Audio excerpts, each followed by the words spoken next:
Yeah, so talking about this writing and reading of Nietzsche, aphorism, parable, parody, irony, and metaphor. So he is really, again, this is what makes him very, very important, that he's one of the first to put sort of form along with content. So most people say, well, you just use a certain form that's a genre that's accepted in a discipline or as a standard writing style. And he sees that as a problem, but that when we accept the form, oftentimes we're losing our sort of critical mind or critical consciousness.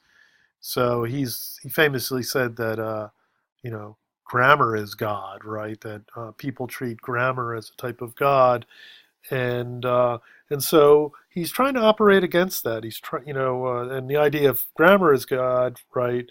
When you his definition of God is when you have God, you don't really think, right? Because God thinks for you or is taking care of things. So he's really trying to get people to think, right? And so he feels he has to revolutionize form, and so that's why he writes in this elliptical, aphoristic, parabolic, parodic, ironic, and metaphorical style, right? It's ultimately a playful style. It's a creative style.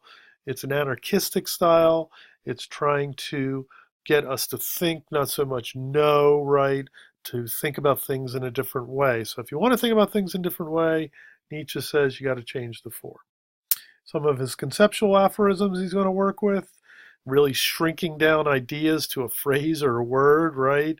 Leave us wondering what exactly he means, right? God is dead, the eternal recurrence of the same, will to power, and the overman. And some questions here to think about, some last questions. The Overman versus the last human being. This is an idea of Nietzsche's humanism that I mentioned before. Um, so you want to take your pulse on this. Nietzsche says the human condition can and must be overcome. So he doesn't say human nature, he says the human condition, right? So he's saying that, we're not just animals that are run by our instinct or run by our rationality, right? That we're something other than that, and we can, whatever we are, we can still be more. So, in that sense, kind of surprising, it's Nietzsche being optimistic and humanistic. Nietzsche, Zarathustra, the anti teacher. So, here you have the whole idea of education, of learning, right?